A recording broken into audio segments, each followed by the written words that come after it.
Hello दोस्तों, welcome back to our channel. My name is Sonam Chauhan. तो आज की क्लास में हम डिस्कस करने वाले हैं भारतीय राजनीतिक चिंतक के दूसरे महान चिंतक के बारे में, यानी कि कौटिल्य के बारे में, जिसको आप चाणक्य के नाम से भी जानते हैं।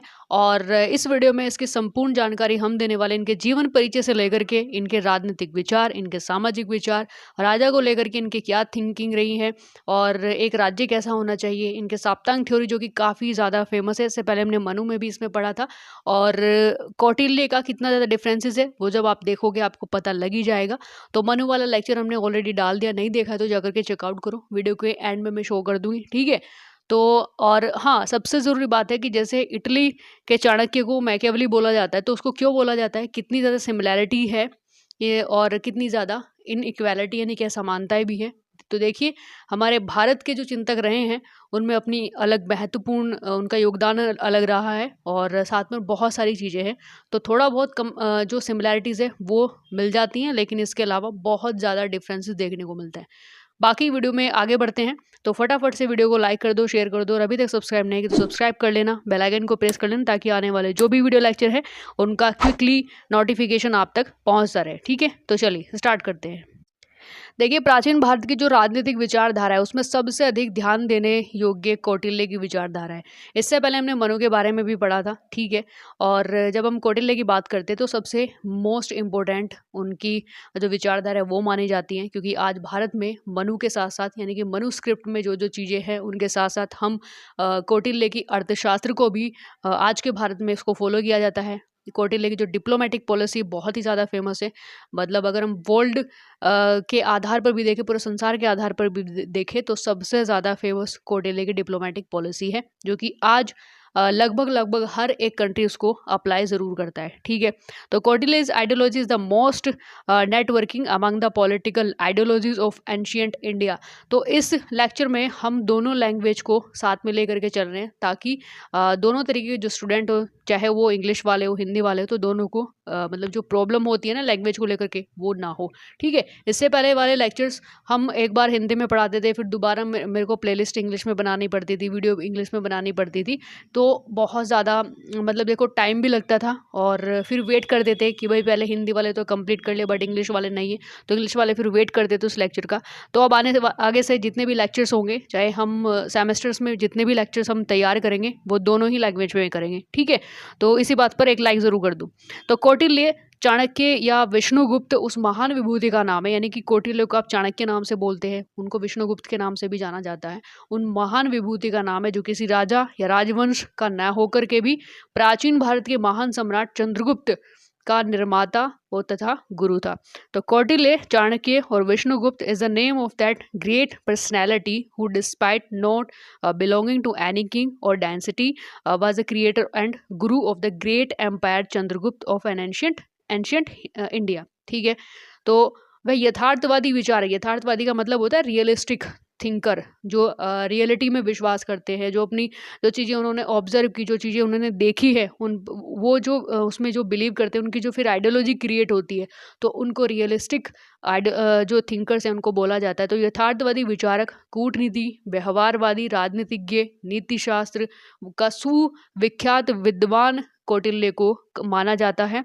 और कहने का मतलब है कि वो एक रियलिस्टिक थिंकर थे, एक डिप्लोमेट थे, प्रैक्टिकल पॉलिटिशियंस थे, and well now scholar of ethics. तो उस एक पर्सनैलिटी के अंदर इतने सारे वैल्यूज़ आपको देखने को मिलते हैं, ठीक है। अब थोड़े बात कर लेते हैं इनकी बायोग्राफी के बारे में, उनके जीवन परिचय के बारे में। सो कौटिल्य का वास्तविक नाम विष्णुगुप्त था। विष्णुगुप्त का जन्म बौद्ध ग्रंथों में और अन्य स्रोतों के आधार पर 400 ईसा पूर्व तक्षशिला के कुटिल नामक एक ब्राह्मण वंश में हुआ था। दूसरी ओर कुछ विद्वान ये मानते हैं कि नेपाल के तराई और जैन ग्रंथ मैसूर, जो कि कर्नाटक में है, इस समय जो कर्नाटक है उस समय मैसूर था, राज्य स्थित श्रवण बेलगोला को इनका जन्म स्थान मानते हैं। तो लगभग इनके जन्म को लेकर के, इनके जीवन परिचय में जब इनकी जन्म की बात आती है, तो रियलिटी कितनी है कि वो तराई क्षेत्र में नेपाल में इनका जन्म हुआ था, या फिर बौद्ध ग्रंथ के जो मतलब उनके स्रोत जो मिलते हैं वो तक्षशिला में कुटिल को बताते हैं। तो कितनी ज़्यादा सच्चाई है ये हमें इस बारे में हम यहाँ पर कोई भी प्रूफ नहीं दे सकते, क्योंकि देखो इन चीज़ों को लेकर के तो कन्फ्यूज़न हमेशा से ही रहने वाला है। सो कुटिल वंश में पैदा होने के कारण ही उन्हें कौटिल्य कहा जाता है। अब यहाँ पर है कि भाई उनका नाम कौटिल्य है, तो ज़्यादातर जो कुटिल वंश है, तो इस वंश में पैदा होने की वजह से उनका नाम कौटिल्य पड़ा। तो जिस वजह से हम मान सकते हैं कि भाई 400 ईसा पूर्व में इनका जो जन्म तक्षशिला के कुटिल नामक एक ब्राह्मण वंश में के घर में मतलब हुआ था। ठीक है, तो Kautilya's real name was Vishnugupta according to Buddhist texts and other sources. Vishnugupta was born in 400 BC. He was born in Brahmin dynasty named Kutil of Takshila. On the other hand, some Tarai and Jain texts of Nepal consider Shravan Belgola and Mysore state as his birthplace. Due to his birth in the Kutil dynasty, he is called Kautilya. ठीक है, यहाँ तक चीज़ें clear out हुई उनके जीवन परिचय को लेकर के। कोई भी ऐसा डाउट है तो नीचे कमेंट्स करके आप पूछ लेना। वैसे डाउट ही क्या होता, क्योंकि ये खुद डाउट में है कि इनका जन्म एक्चुअल में रियलिटी बेस पर कहाँ माना जाता है। ठीक है, मतलब ये विचारधारा है भाई, बौद्ध ग्रंथ से जो उनके स्रोत मिलते हैं वो तक्षशिला से मिलते हैं, बट जैन धर्म के जो स्रोत मिलते हैं और नेपाल से मिलते हैं, तो ये कन्फ्यूज़न तो बगैर बना हुआ है। लेकिन सबसे ज़्यादा इम्पोर्टेंट कौटिल्य और चाणक्य, मतलब कौटिल्य चाणक्य, आप जो आपको सुंदर, जो आपको पसंद हो नाम, आप उस नाम से इनको बुला सकते हैं। ठीक है, तो कौटिल्य का जो ये सबसे ज़्यादा इम्पोर्टेंट है एग्ज़ाम के पॉइंट ऑफ व्यू से, वो है इनकी राजा को लेकर के क्या कर्तव्य हैं, और पूरी जो राजनीतिक व्यवस्था है, पूरी जो सोसाइटी की व्यवस्था है, उसको लेकर ज़्यादा इम्पोर्टेंट है। ठीक है, तो मुद्रा राक्षस के रचयिता विशाखा दत्त के अनुसार उनके पिता को चणक भी कहा जाता है। पिता के नाम के आधार पर इनका नाम चाणक्य कहा जाने लगा। तो according to the creator of Mudra Rakshasa has Vishakha Datta, his father is also called Chanak, and on the basis of his father name he came to be called Chanakya. ठीक है, तो भाई पिता के नाम के आधार पर ही इन्हें चाणक्य कहा जाने लगा। चाणक्य की अगर हम एजुकेशन की बात करें, तो चाणक्य की जो शिक्षा दीक्षा है वो नालंदा विश्वविद्यालय में हुई थी, यानी कि Chanakya was educated as a Nalanda university, और उन्होंने एक आदर्श और सफल शिक्षक के रूप में अत्यधिक ख्याति अर्जित की। कहने का मतलब है कि उन्होंने earn immense fame as ideal and successful teacher. तो उन्होंने एक बहुत सक्सेसफुल टीचर के रूप में उन्हें नेम और फेम मिला था।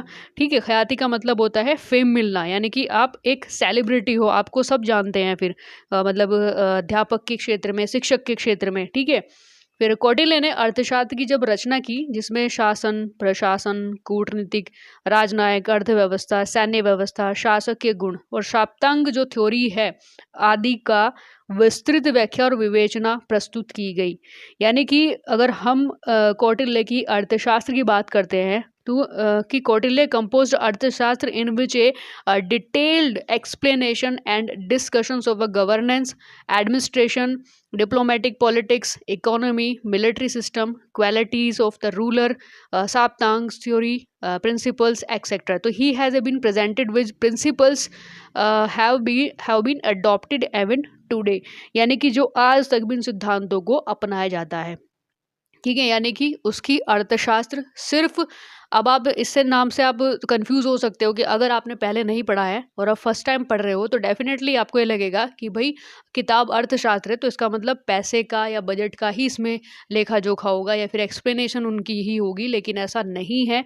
अर्थशास्त्र में नाम किताब का अर्थशास्त्र है, जो कृति है, ग्रंथ है पूरा, वो अर्थशास्त्र है, लेकिन इसके अंदर डिप्लोमेटिक पॉलिसी, सैन्य व्यवस्था यानी कि मिलिट्री शासन कैसा होता है, क्वालिटीज़ ऑफ रूलर, एक शासक की क्या क्वालिटीज़ होती हैं, और साप्तांग थ्योरी जो मोस्ट इम्पोर्टेंट फॉर मतलब ऑफ स्टेट्स, ठीक है, वो सारी इंक्लूडेड इसमें की गई हैं। तो चंद्रगुप्त मौर्य द्वारा विशाल साम्राज्य स्थापित करने के पीछे कौटिल्य का महत्वपूर्ण हाथ रहा है। Kautilya played on an important role in establishing a huge empire by the Chandragupta Maurya. तो मौर्य वंश, ठीक है, तो इसको बढ़ाने में किसका सबसे ज़्यादा कंट्रीब्यूशन देखने को मिलता है? कौटिल्य का। कूटनीतिक सफलता दिलाने के लिए चंद्रगुप्त और यूनानी शासक की पुत्री हेलेन की शादी करवाई, जिससे मगध साम्राज्य तथा यूनान के बीच अंतर्राष्ट्रीय सहयोग तथा मित्रता की नींव बने। To achieve diplomatic success, Chandragupta got married to Helen, the daughter of a Greek ruler, which led the foundation of international cooperation and friendship between the Magad Empire and Greece. अब आप यहाँ पे देख सकते हैं कि कौटिल्य की जो डिप्लोमेटिक पॉलिसी थी वो कितनी ज़्यादा इंटेलिजेंस से भरी हुई थी कि उन्होंने जो यूनानी शासक थे कि वो इन फ्यूचर कभी उनके अगेंस्ट ना हो जाएं। तो वो देखो यहाँ पर उन्होंने एक रिलेशनशिप क्रिएट कर ली, एक अपने मगध साम्राज्य को यूज़ करने के लिए, बढ़ाने के लिए। ठीक है, तो ये होती है डिप्लोमेटिक पॉलिसी कि इंटरनेशनल लेवल पर हम अपने रिलेशन अच्छे कर पाए। तो वहाँ पर यूनानी शासक की जो उनकी डॉटर थी हेलन जिनका नाम था, उनकी मैरिज करवाई किससे? चंद्रगुप्त से। ठीक है, तो यहाँ पर हम इनको दूरदृष्टि भी बोल सकते हैं कि इनकी जो आइडियोलॉजी थी वो बहुत दूर तक सोचने वाली थी कि अगर आज अच्छे रिलेशन यूनानी शासक से हो जाते हैं तो इन फ्यूचर कभी भी हमें ये हमारे अगेंस्ट नहीं जा सकते। ठीक है, इसके बाद कौटिल्य के जीवन का उद्देश्य अगर हम की बात करें कि उनके टारगेट्स क्या थे, उनका जीवन का मेन उद्देश्य क्या था, तो धर्म, अर्थ, काम, मोक्ष, ये 4 उनके जीवन के उद्देश्य थे। इन्हीं पर वो सबसे ज़्यादा काम करते थे और उनका विचार था कि इनको प्राप्त करने के लिए समन्वित प्रयास करते रहना चाहिए। यानी कि the aim of Kautilya life was dharma, artha, karma, moksha. तो his ideas was that they should be coordinated to achieve them. ठीक, सो थोड़ा सा इसकी जो उनके ग्रंथ है अर्थशास्त्र के बारे में देख लेते हैं। कि भाई कौटिल्य ने अपनी कृति यानी कि अपनी जो ग्रंथ थी अर्थशास्त्र, वो 325 ईसा पूर्व में उन्होंने रचना की थी, लेकिन दुर्भाग्यवश ये 1905 में प्रकाश में आई। सो जिसकी हस्तलिखित पांडुलिपि तंजौर के एक ब्राह्मण ने, मैसूर जो कि कर्नाटक आज का, मतलब उस समय का मैसूर आज का कर्नाटक है, उस राज्य के प्राच्य पुस्तकालय को भेंट कर दिया। यानी कि जो लाइब्रेरी थी उनको वो वहां पर दे दी। तो अर्थशास्त्र का जो प्रमुख विषय था वो राजनीति था। तो Kautilya composed his work Arthashastra in 325 AD but unfortunately it come to light in 1905। तो बड़ी मतलब यहाँ पर अनफॉर्चुनेटली देखो, आप देख सकते हैं कौटिल्य ने अपना ये पूरा ग्रंथ अर्थशास्त्र लिखा 325 एडी में था, लेकिन वही प्रकाशन में कब आया? 1905 में लोगों को पता लगा। और जितने भी ब्राह्मण थे, प्राचार्य थे, या जो इनसे रिलेटेड थे, ठीक है, जो थिंकर्स रहे, उन्हें 1905 में इनके बारे में पता लगा, 1905 में इनकी इस कृति के बारे में पता लगा। तो कितनी बड़ी बात है ये। ठीक है, तो इसके अलावा अगर इसकी जब बात की जाती तो पांडुलिपि में इन्होंने इसको रिटन किया था कि who has written manuscript was presented by the Brahmin from Tanjore to the Mysore State Oriental Library. The main subject of अर्थशास्त्र is politics. तो इनकी जो अर्थशास्त्र है, इनका मेन जो विषय है, जो मेन सब्जेक्ट है वो है राजनीति। ठीक है, हालांकि इन्होंने बहुत सारी ऐसी चीज़ें हैं जो अर्थशास्त्र में इंक्लूड की है, मतलब पूरा डिटेल में उसको एक्सप्लेन किया है, बट जो सेंटर पॉइंट है वो यहाँ पर पॉलिटिक्स है, which was described in detail in 15 tribunals, 180 cases, 150 chapters and 600 verses, यानी कि श्लोक, in which light was thrown on every era. तो यहाँ पर जब हम इसकी अर्थशास्त्र के बारे में पढ़ते हैं तो उसमें डिटेल में एक्सप्लेन किस किन चीज़ों का मिलता है। 15 अधिकरण हैं, 150 प्रकरण हैं उनके, 150 उनके अध्याय हैं यानी कि चैप्टर्स है, और 6000 श्लोक वहाँ पर इस अर्थशास्त्र के अंदर आपको देखने को मिलते हैं। ठीक है, अब हम नेक्स्ट बात करेंगे राज्य के साप्तांग सिद्धांत। यानी कि आपने मनु के चैप्टर में आपने पढ़ा मनु के साप्तांग सिद्धांत है, उन्होंने उसको अलग तरीके से एक्सप्लेन किया था। बट यहाँ पे आप देखेंगे राज्य के साप्तांग जो सिद्धांत है, जो साप्तांग थ्योरी है कौटिल्य की, इन्होंने वो बिल्कुल डिफरेंट तरीके से इन्होंने एक्सप्लेन किया है। चीज़ें वही हैं जो साप्तांग थ्योरी हैं, वो नाम तो आपको बिल्कुल सेम मिलेंगे, लेकिन उन्होंने एक्सप्लेन उन्हें अलग अलग तरीके से किया है। राजा, अमात्य, जनपद, दुर्ग, कोष, दंड, मित्र, यही सारी साथ के साथ चीज़ें आपने मनु वाले चैप्टर में पढ़ी थी, लेकिन उन्होंने एक्सप्लेन अलग तरीके से किया था। बट यहाँ पे कौटिल्य क्या कहता है, राजा को उन्होंने सर बताया, यानी कि एक बॉडी से उसको कंपेयर किया है कि जो राज्य के साप्तांग जो 7 अंग हैं वो बॉडी से कंपेयर करते हुए वो क्या कहते हैं कि जो राजा है वो सर है, अमात्य यानी कि मंत्री वो आंखें हैं, वो देखने का काम करती है, जनपद वो जंगाएं हैं, चलने का काम करती है, दुर्ग यानी कि हाथ है, और कोश मुख है, और दंड जो है, सेना जो है वो मस्तिष्क है, और मित्र जो है वो कान है जो सुनने का काम करते हैं। ठीक है, तो इसी तरीके से उन्होंने एक्सप्लेन किया है, यानी कि पूरे राज्य के जो 7 अंग हैं उनको कंपेयर किया है पूरे बॉडी स्ट्रक्चर से। अब यहाँ पर जो जनपद है, इन्होंने जनपद को थोड़ा इन्होंने एक्सप्लेन कर दिया है कि उन्होंने गांव और कितनी इकाई में डिवाइड है उसका एक्सप्लेन किया है कि अगर 800 की संख्या में कोई गांव है तो उसको स्थानीय इकाई बोला जाता है, 400 में तो उसको द्रोणमुख बोला जाता है, 200 में है तो उसको खार्वटिक बोला जाता है, अगर 10 की संख्या है तो सग्रहण और 1 है तो उसको सिर्फ गांव बोला जाता है। ठीक है, तो यहाँ तक की चीज़ें आई होप सो आपको क्लियर आउट हो चुकी होंगी। अब थोड़ा बात करते हैं यहाँ पे राजा के बारे में, किंग के बारे में, कि कौटिल्य के किंग्स को लेकर के या किंग्स थॉट उनके क्या हैं। साप्तांग सिद्धांत में सबसे पहले जो स्थान जाता है वो राजा को दिया है, जैसे कि हम अभी पढ़ भी चुके हैं कि सबसे टॉप पर सर्वो सुप्रीम जो माना जाता है वो राजा माना जाता है। राजा की महत्वपूर्ण स्थिति की वजह से ही उसे स्वामी नाम दिया गया है। और स्वामी का अर्थ क्या होता है? आदेश देने वाला। दैट मीन्स राजा प्रशासन की मुख्य धुरी है, मेन बेस माना जाता है, तो उसका प्रत्येक आदर्श सर्वोच्च और अंतिम होता है। ठीक है। In the Saptang theory, the first place has been given to the king due to his important position. He has been given the name Swami. Swami means the one who gives order. The king is the main axis of administration. His every order is supreme and final it's happen. ठीक है।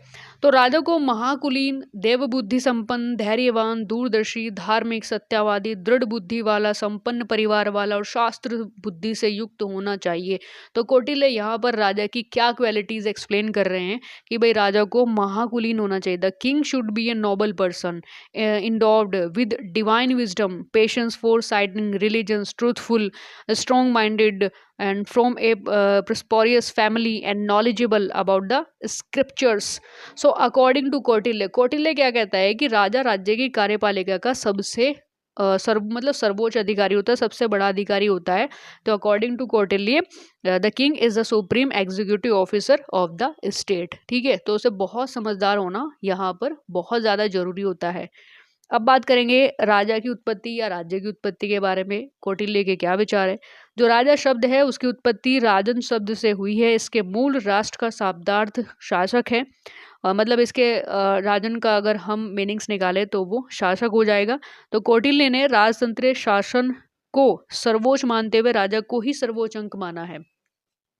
The word Raja has originated from the word Rajan, its origin the ruler of the nation. Kautilya considered the monarchical rule as supreme and considered the king as a highest figure. ठीक, अब आगे हम बात करेंगे राजा के गुणों के बारे में। अभी भी मतलब गुण ही थे कि बुद्धि संपन्न होना चाहिए, बट वो पोजीशन के अकॉर्डिंग था।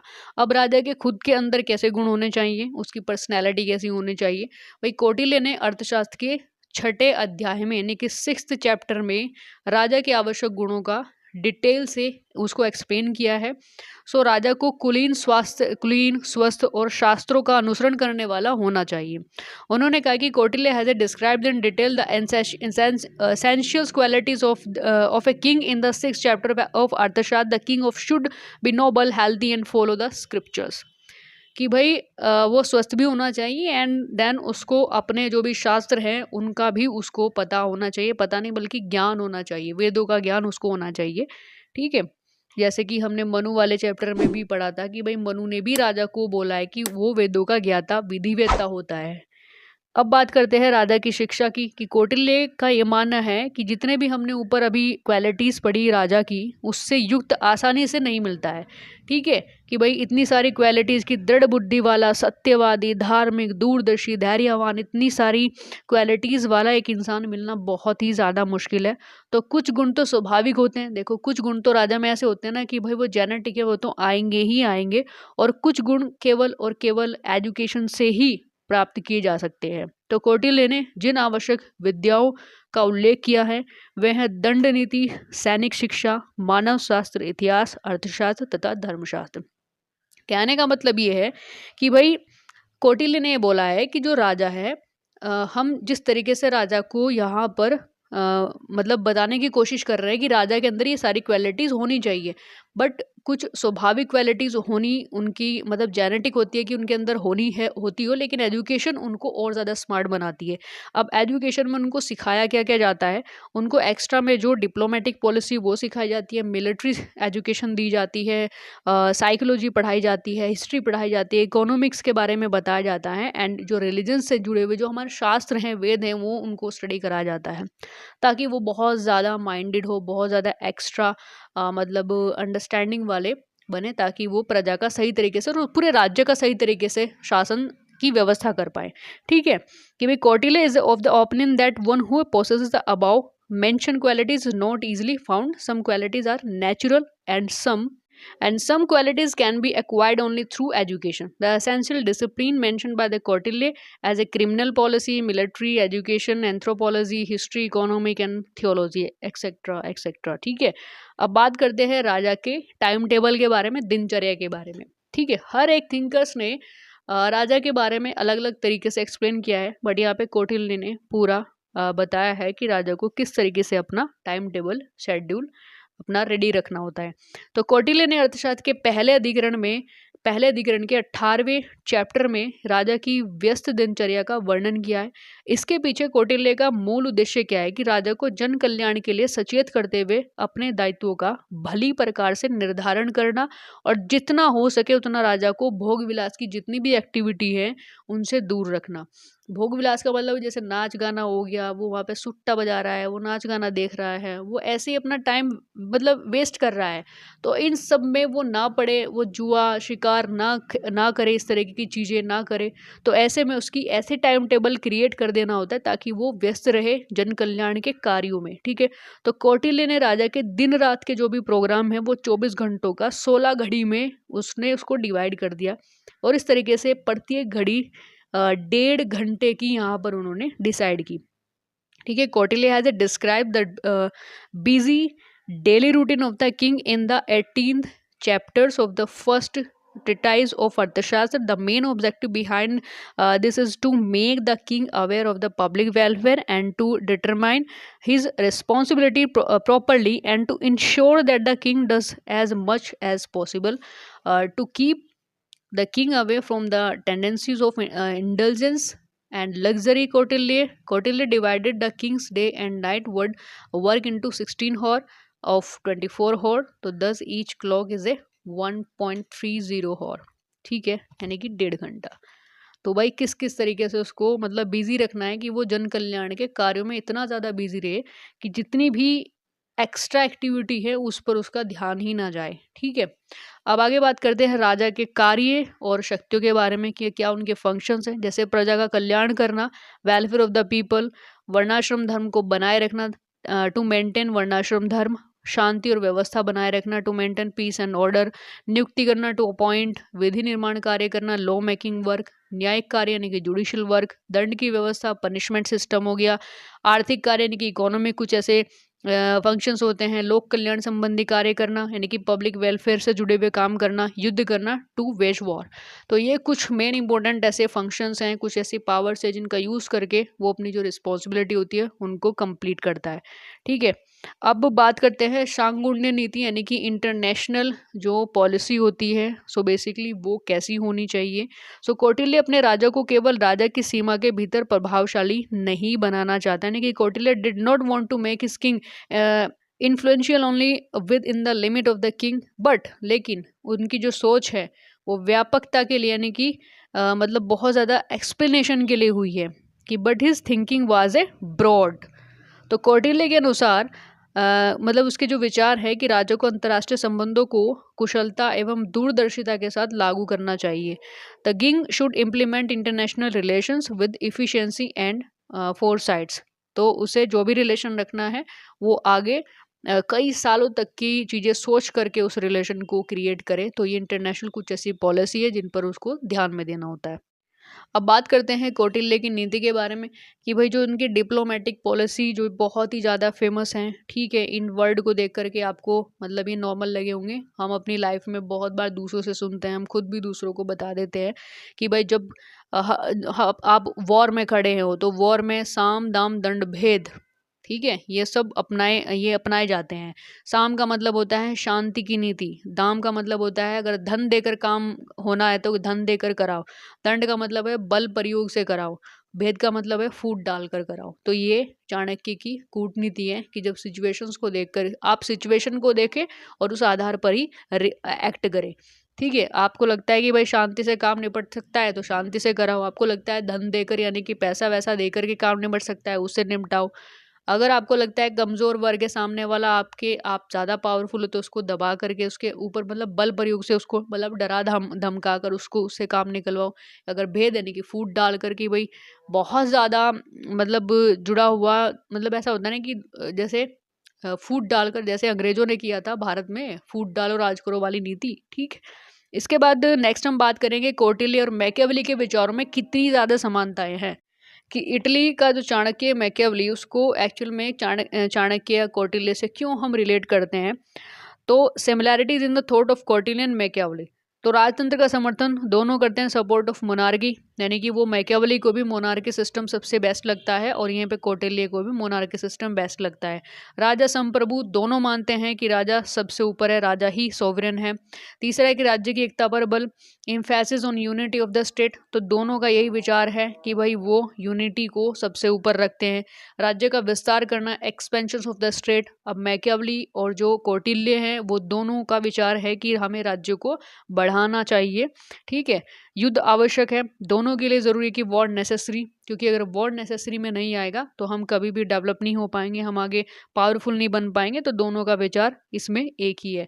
फिर है दृढ़ राष्ट्रवादी, स्ट्रॉन्ग नेशनलिस्ट। तो दोनों का सेम विचार यहाँ पर मिलता है। पड़ोसी राज्य शत्रु होता है, तो कौटिल्य भी ये मानता है और जो मैकियावेली है उनका भी यही मानना है कि neighbouring state is a enemy.